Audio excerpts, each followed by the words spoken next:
Bom dia, boa tarde, boa noite, pessoal. Bem-vindos a mais um vídeo review da segunda temporada de Jujutsu Kaisen aqui no Bastidores da Loucura.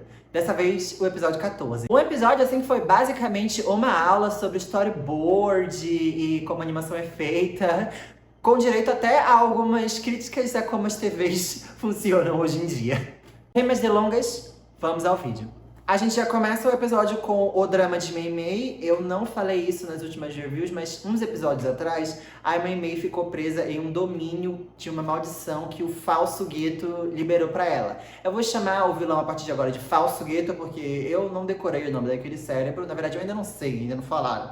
Mas enfim, não é o Geto, mas tá no corpo dele, falso Geto. Enfim, agora a gente vai acompanhar a Mei Mei tentando sair do domínio daquela maldição, porque é uma maldição bem poderosa. Inclusive, queria dizer que eu acho muito interessante esse lance, sabe, dos domínios, essa técnica no universo de Jujutsu. Porque na primeira temporada não tinha tantos assim, se eu não me engano, acho que dos domínios só foram 3. O do Mahito, daquela maldição de vulcão, e o do Gojo. Mas agora, nessa temporada, eles estão aparecendo em mais abundância, então eu acho legal como eles funcionam. O dessa maldição em específico funciona assim, o feitiço dela, daquele domínio, funciona assim. Primeiro, ela prende a pessoa numa caixa, aí depois vem uma pedra gigantesca e esmaga a caixa pra pessoa ser enterrada viva. E não satisfeito, o cara ainda faz uma contagem de 1, 2, 3. Se você não conseguir sair da caixa quando ele terminar a contagem, você vai contrair uma doença degenerativa e vai morrer.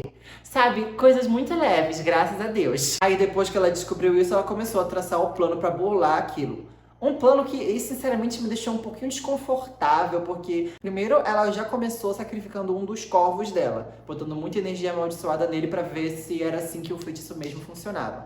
Isso daí já me deixou desconfortável, tipo, ai, coisa com bicho, eu acho tão banal, eu acho que banaliza tanto a vida de um animal fazer isso com ele.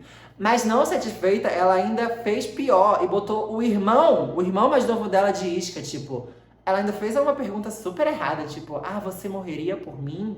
E o garoto foi de bom grato. Tá bom que ele conseguiu fugir da caixa no final de tudo, mas eu sei lá, aquela atitude me deixou um pouquinho aflito com a Mei Mei, sabe?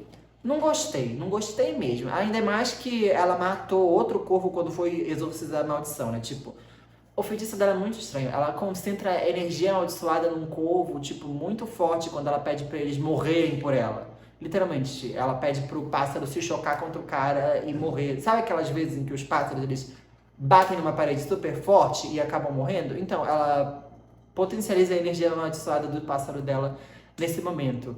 Então, aquilo me deixou desconfortável, mas ela conseguiu sair do domínio e voltou pra batalhar com o Geto. Não sei se ela vai sobreviver a essa luta. Eu, sinceramente, acho que não. Mas, enfim, depois disso, nós cortamos pra Maki e pro Nanami e pro auxiliar delas. Como vocês lembram, no começo do arco, a Nanami e a Nobara estavam juntas com um auxiliar, um idoso que estava usando kimono, muito bêbado, e que agora eu descobri que provavelmente é parente da Maki, porque ele também é do clã Zenin. E dessa vez, como a Nobara ficou com a auxiliar de cabelo louro lá em cima em Shibuya pra poder descansar, a Maki, o Nanami e esse auxiliar do clã Zenin, o idoso do clã Zenin, desceram pra tentar tirar o Gojo do selamento.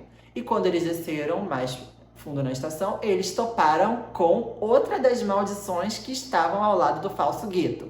Desde a primeira temporada, era aquela maldição que parecia um polvo. Inclusive, era um inimigo que ainda não tinha lutado até o momento. Aquelas maldições que estão junto com o falso Geto são muito interessantes, porque, como a gente sabe, as maldições se originam dos maiores medos das pessoas. E aquelas maldições são muito poderosas justamente porque elas se originaram de medos de desastres naturais. Tem o bulbo da flor, que provavelmente é o medo de se perder em florestas, que já foi exorcizada. O cara com cabeça de vulcão e agora esse, que tem poderes do mar, esse polvo. A luta com ele foi muito interessante porque ele já trocou de forma no começo da luta, porque tipo aquela forma de polvo encapuzado dele não era a forma original, era tipo só um feto. Aí quando saiu, apareceu o monstrão, povão todo poderoso. Daí ele, a Maki e o idoso do clã Zenin foram para cima. E é aí que nesse momento, durante a luta, que a gente é apresentado ao feitiço desse senhor do clã Zenin.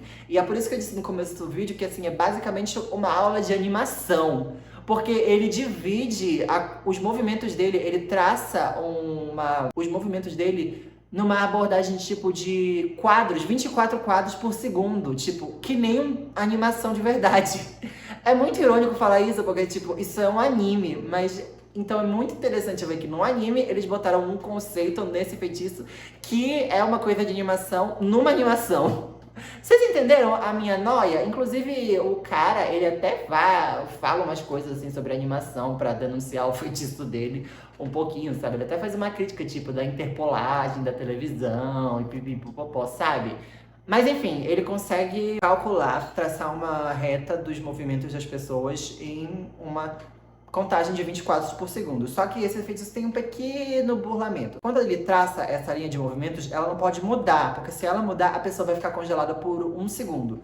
E é esse artifício que ele usa bastante com aquele povo, porque ele não sabe que esse feitiço funciona assim. Então ele fica mudando a trajetória em vários momentos na batalha. Então em vários momentos ele é basicamente congelado no meio das ações. E é muito legal. E aí, inclusive, tem um tempo em que o cara não consegue usar os feitiços. O cara que eu falo, o povo. E eu gostaria de fazer um adendo aqui, que assim, quando narravam como o feitiço dele funcionava, eles disseram que, tipo assim, ele era o segundo feiticeiro mais rápido dos 3 grandes clãs, perdendo apenas para o Satoru Gojo. Eu falei isso aqui porque essa frase é repetida em vários momentos nessa temporada, tipo, tal coisa só perde pro Satoru Gojo, tal pessoa só perde pra Satoru Gojo, sabe? O tempo inteiro.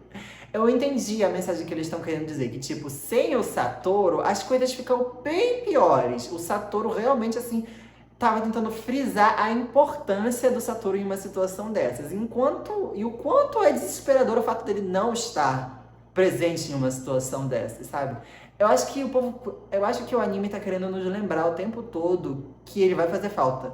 Muita falta se ele não sair daquele selo. Eu fiquei muito interessado no momento em que da Maki, porque ela, como eu disse, estava presente nessa batalha, só que assim, ela o tempo todo nesse momento foi lembrada de que ela não devia estar lá. O idoso do clã Zenin disse que ela devia estar em casa e nesse momento o Nanami também concordou com ele, porque como a gente sabe, ela não tem energia amaldiçoada, a energia amaldiçoada dela é muito fraca, então todo mundo fica o tempo todo dizendo que ela não devia ser feiticeira, que ela nunca consegue sair do 4º nível justamente porque a família fica burlando ela ser promovida, e nessa batalha ela foi lembrada muito disso, porque eles ficaram presos no domínio daquele povo em período da batalha, o povo criou um domínio que eu acho que inclusive é aquela praia que a gente viu nos primeiros episódios lá na primeira temporada, mas eu não tenho certeza, mas eu quase tenho certeza que aquela praia é o domínio da maldição povo. E o cara decidiu concentrar os feitiços deles só no idoso e no Nanami, só naqueles dois. Na Maki, não. Ele mirou nela assim, achando que ela ia morrer rápido. Só que é óbvio que isso não aconteceu. A Maki se garante muito numa batalha. Ela é tipo o pai do Megumi. Pode não ter energia amaldiçoada, mas ela se garante numa batalha. Apesar de ser um pouco mais fraca por conta da falta de energia, ela ainda se garante. E eu tô torcendo muito por ela. Eu soube que ela vai ter muito mais destaque nessa temporada e um desenvolvimento maior. Então eu quero muito ver isso acontecer. Tô torcendo por ela a todo momento aqui. Como eu disse, eles ficaram presos no domínio daquela maldição povo. O que já dificultou a batalha mais, né? Porque primeiro que aquela maldição já era poderosíssima, usava a cocinesia, os caralho a 4. Aí no domínio dela ela ainda veio com um bando de peixes, atacando todo mundo simultâneo, sabe? Foi uma batalha bem difícil. Mas eu queria dizer que pelo menos a animação nesse momento estava muito bonita. Juro, era uma animação de tirar o fôlego, muito viva, sabe? Eu gosto de animações vivas, sabe? Que transmitem a sensação de verão. Eu amo esse tipo de animação. E nesse domínio, isso brilhou. A batalha também foi bem coreografada. E aí, no meio da batalha, no meio da luta do povo com aqueles 3, adivinha quem surge dentro do domínio? Isso mesmo, Megumi. Como que aquele menino sabia onde ir, onde estava o povo? Eu não sei. Com certeza foi no aleatório. Eu acho que o povo tá só indo pra baixo agora que a barreira que cobria a estação se caiu. Eu acho que o povo só foi pra baixo em todas as direções quando soube do treinamento do Gojo. Aí o Megumi deve ter trombado com aquele domínio e entrou nele para ajudar o pessoal. E nesse momento, ele inclusive criou um domínio simples, aquele domínio simples de sombra que ele conseguiu desenvolver na primeira temporada, ele criou aqui dentro dessa barreira para poder dar um equilíbrio maior na batalha. A maldição achou que ele estava tentando fazer competição entre os domínios para eles desestabilizarem. Só que na verdade ele confidenciou com o Nanami o real plano dele. Antes o Nanami perguntou como é que estava todo mundo. Aí o Megumi informou que o Itadori foi agir por conta própria e o Ino estava incapacitado. Depois disso, ele confidenciou qual era o real plano dele pro Nanami. Ele só queria dar um jeito de entrar e quebrar o domínio, sabe? Ele queria abrir um buraco no domínio para todo mundo sair. Porque sair daquele domínio era a chave para derrotar aquela maldição. Ela não é o Gojo.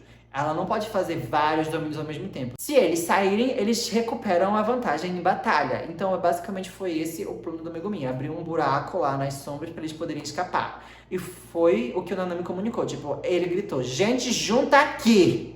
E aí todo mundo foi. E num instante a maldição, o povo percebeu isso. Só que era já tarde demais. Todo mundo foi pro buraco. Que frase foi essa? Todo mundo se reuniu no buraco do Megumi. Não, pera. Não, isso só piorou.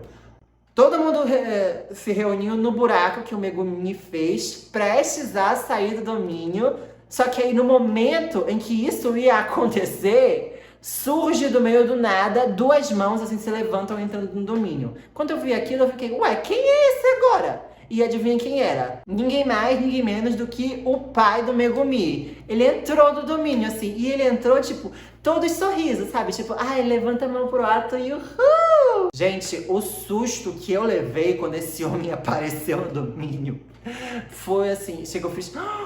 O que, como, sabe? Como que ele, da Shibuya Tower, nós viemos parar aqui, sabe? Como que esse homem foi de lá pra cá, eu não entendo. Mas provavelmente a gente vai entender só no próximo episódio. Afinal, o episódio acabou aí e o próximo episódio se chama Flutuação Parte 2, então a gente vai ser a continuação direta dessa batalha, provavelmente.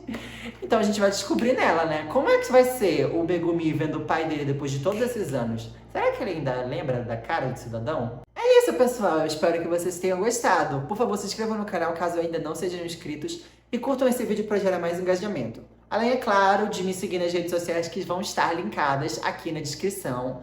E principalmente no TikTok, que eu tô muito ativo lá, e no Instagram também, sabe? Eu posto alguns vídeos lá também. Bom, foi isso. Eu vejo vocês na próxima. Bye, bye!